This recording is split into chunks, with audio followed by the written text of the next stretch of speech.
He is considered by many to be today's Renaissance man. Thomas Kaplan is the chairman of Electrum Group and the chairman of NovaGold. He's also a keynote speaker at the Beaver Creek Precious Metals Summit that is underway. He's hot off the stage and joining me today. What an honor after 10 years of being in this business to finally be speaking with you, Tom. Nice to meet you. Welcome to the show. The pleasure is mine and the honor is mine. Thank you. Thanks, Tom. Well, I'm eager to know what you told attendees on your new incarnation. Thank you. Thank you. Thank you very much. And I'm eager to know what your message was at Beaver Creek today. But before we get to that, I wanted to bring up Warren Buffett, who, as we all know, entered the gold game with his stake in Barrick Gold. And I read comments where you said that you now owe him twice. Once in the 90s when he unexpectedly bought silver just before you listed your silver mining company, and now with his stake in Barrick. So I want to know, Tom, have you personally thanked him yet? Well, I thanked him the first time. I haven't had the opportunity to thank him for this latest foray by buying into Barrick, which of course is NovaGold's partner on the Donlin deposit. He's done wonders for Barrick and for Mark Bristow's ambitions to make Barrick the great generalist buy. But at the same time, he's cast a halo on Barrick, which is great for us. Whatever's good for Barrick is great for NovaGold. And more than that, he has, in effect, given the green light to generalists who otherwise would have been timid about getting into the water, and has, in effect, detoxified for a number of shareholders and stakeholders in the gold industry, that industry in the same way as he did this for silver in 1997. And as I am the only common denominator between that, in the sense that when he bought into silver in 1997, it was the week I was taking my silver company public, and it gave us a tailwind at a time when precious metal stocks did not have one. And equally, by being able to buy into Barrick, he's cast a light on Donlin, which Barrick had just described as a key project and, quote, a new clean gold opportunity for them.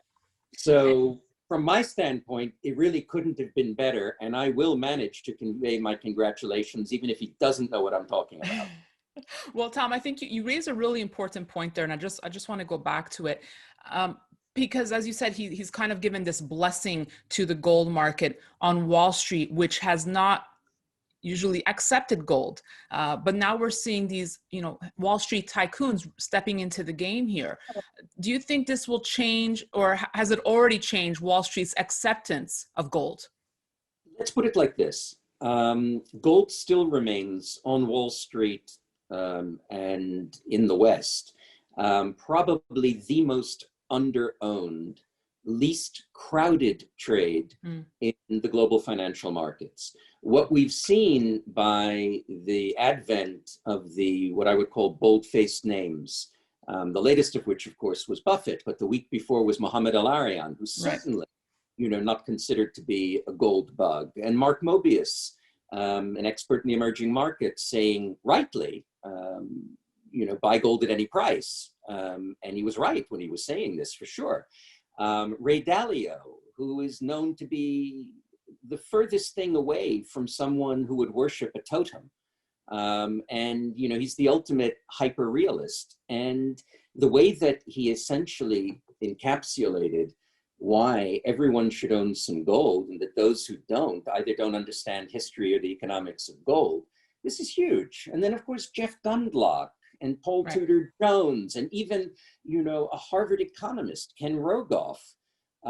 What this means is this: the era in which gold was the asset that people loved to hate and hated to love is starting to come to an end. We're still in the very early innings. It's still a smart money trade as opposed to a big passive money trade. But that's about to happen. And even a 1% allocation to gold will cause gold to multiply. And I'm not a gold bug. I wasn't a silver bug, a platinum bug, a hydrocarbon bug, but I've been in all those industries. We made more than 100 times our money in each one of those asset classes. I fully expect that that will be the same in gold, because of course we choose, you know, assets like Donlin, category killers, and you get a huge amount of leverage if you get the asset right.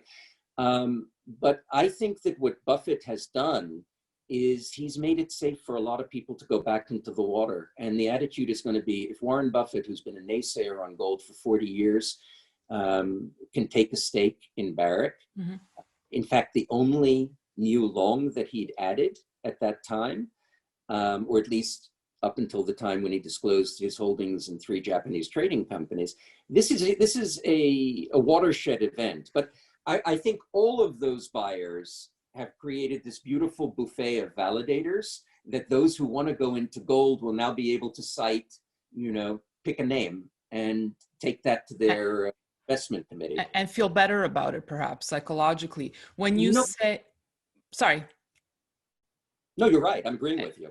And Tom, when you say you're not a gold bug, it's true. Like traditionally, you don't do many interviews. First of all, you're quite reserved. You don't come out with these huge ambitious calls for the metal. But I was watching an interview you did back in January, and you said you wouldn't be surprised if we could see gold move between $3,000 to $5,000, you know, from here, purely based on how difficult the industry has become, extrinsic of the macros and the black swans. Wow, you're good. Yes, completely. You nailed it. Having said that, the interview which I gave, I also did effectively say that the sky is darkened with black swans. But I've always believed, over the nearly 3 decades I've been in the business, that if you have to resort to fear factors, the world coming to an end, massive inflation, massive depression or whatever, to be able to get someone interested in an asset class, then it's sort of like patriotism. It's the last refuge of this town. And, you know, I've always believed, work on supply and demand, economics 101. But if you have a thesis and you have an underlying philosophy that you can superimpose onto a great asset, that's what takes a potential 10x return and turns it into a 100x return when you get that kind of tailwind. And I'm a huge believer, if you find great assets, anything that someone would want to own at a price, that's the way to make money in this business. And so we're not traders. We've never shorted anything even. We find a category killer asset and we take it up the value chain and we ride it. And that's what NovaGold represents for us, but that's also what we did in several other spheres. But we're not what I would call promiscuous. So we're not in a lot of things. You know, you find the great assets and you make them sweat and you stay with it. You have to have patience. Patience requires conviction. Conviction requires tremendous confidence in your underlying philosophy, your investment philosophy. With gold, I have metaphysical certitude. I know that we're in a long-term secular bull market. 3,000 to 5,000 is where I see the equilibrium level without the extrinsic factors.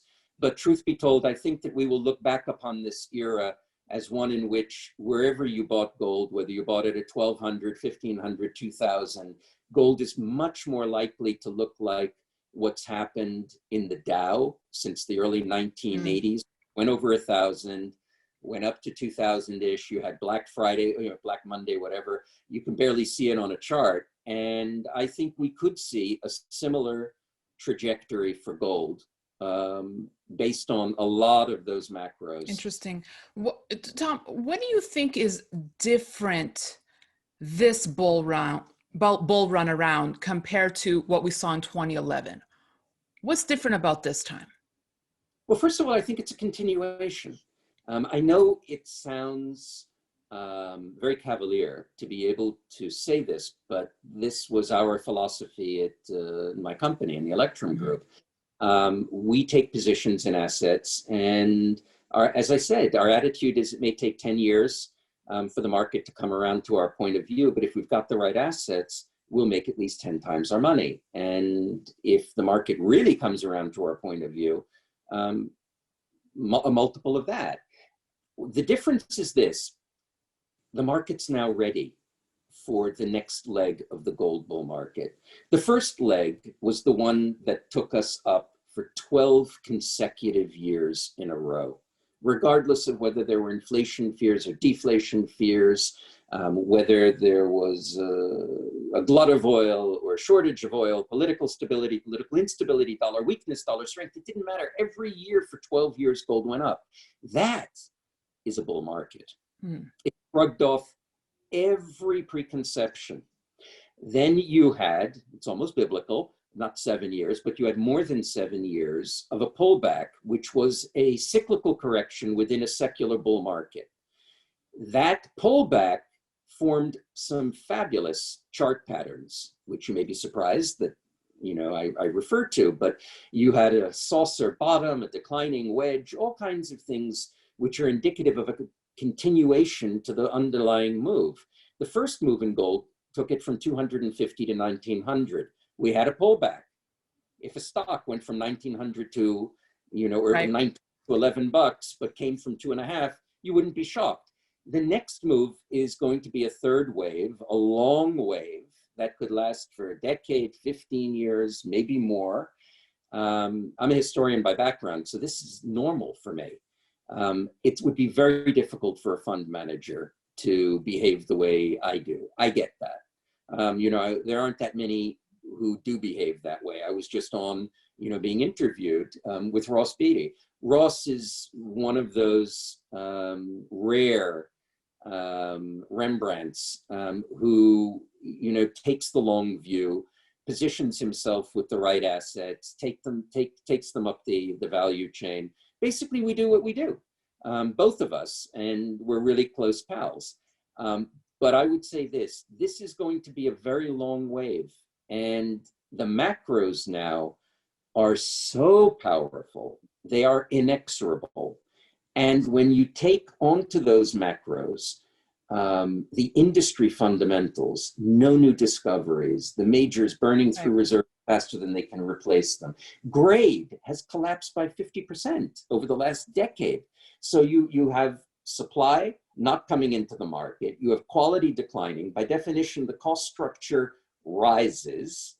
Even if you find a Donlin today or 5 Donlins, it's going to take you between 20 and 25 years to be able to get that stuff out. In other words, the horse has already left the barn, the barn has been closed.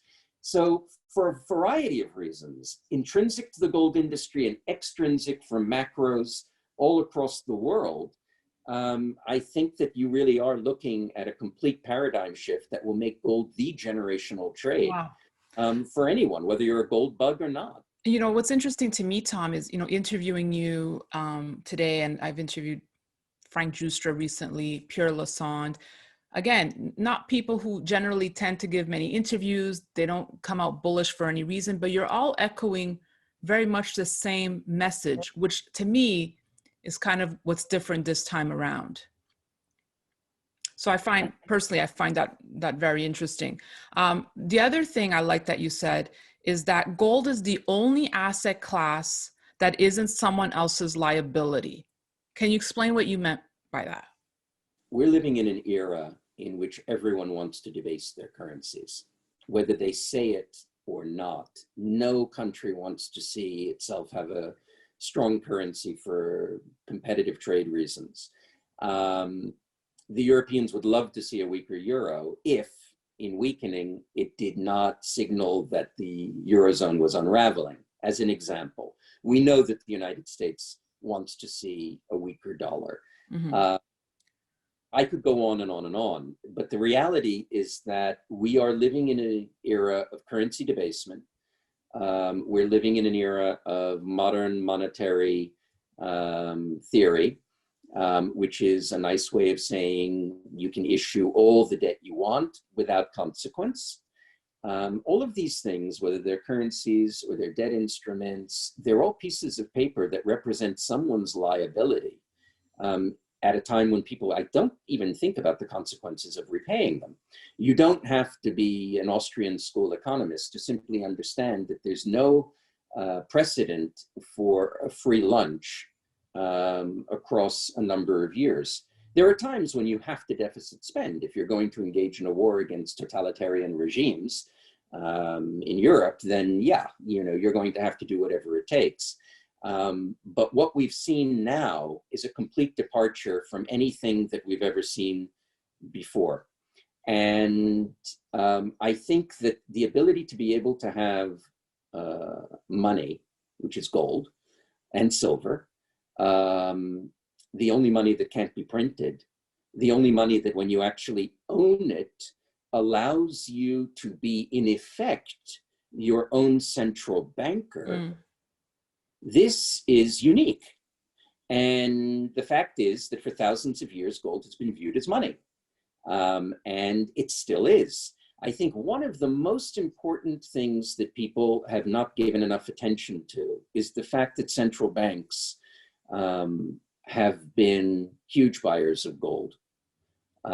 This is a sea change. From the time that the United States went off the gold standard, you saw steadily central banks selling gold because effectively what Nixon said was that gold is now demonetized. Well, why would you own a barbarous relic if nobody's going to recognize it as money?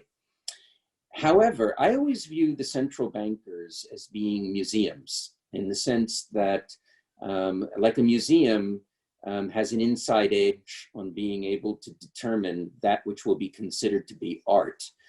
Central bankers are completely cognizant of what they own in their treasuries, what the emergency situations in which they find themselves are leading themselves to have to buy in order to maintain social stability. So when you see that central banks are buying gold, it's an incredible sign of what I call insider buying. And we are now in an era when you will not see Western central banks selling gold as they did up to a decade ago. They will not, because their people won't allow it. They freak out at the thought of selling the family silver, or in this case, the family gold. So the combination of buying gold and not selling gold at a time when mining companies can't even find or mint the real money, while central bankers are printing until there's no limit. It's a perfect storm if you believe that money still has any value, if you believe that an asset that isn't a liability still has any value. Right. And interesting, right. And interesting to see central banks, countries that never purchased gold before, or at least last year, we saw them stepping in before this bull run, which was an interesting signal.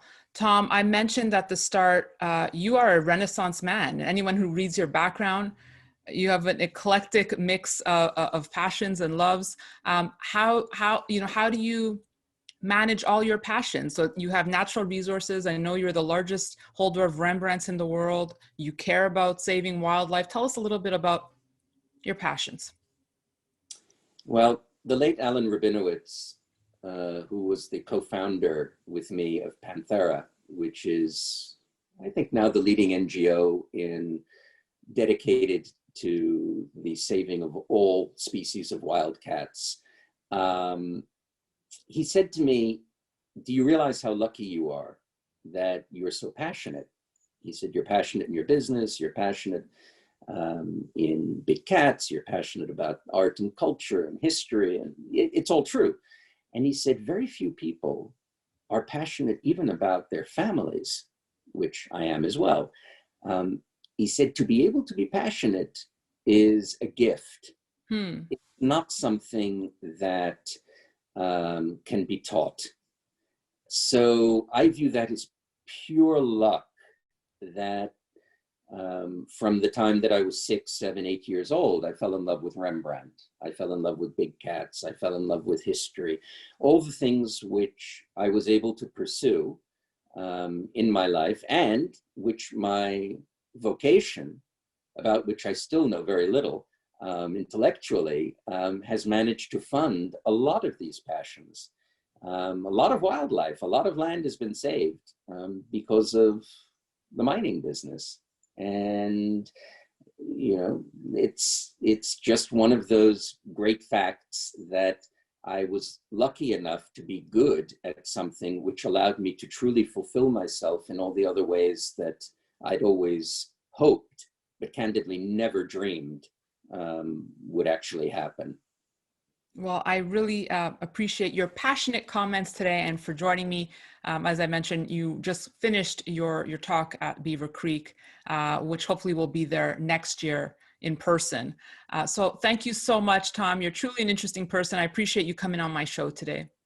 Thank you. It's a great, great, great pleasure. And once again, congratulations for your move.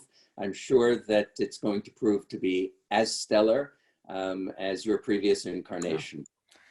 Means very much to me coming from you, Tom. Thank you so much. And thank you for watching. We'll have more great content for you. So be sure to stay tuned to this channel and follow us on all the social media platforms, Twitter, LinkedIn, Facebook, Instagram. We're all there. Thank you so much.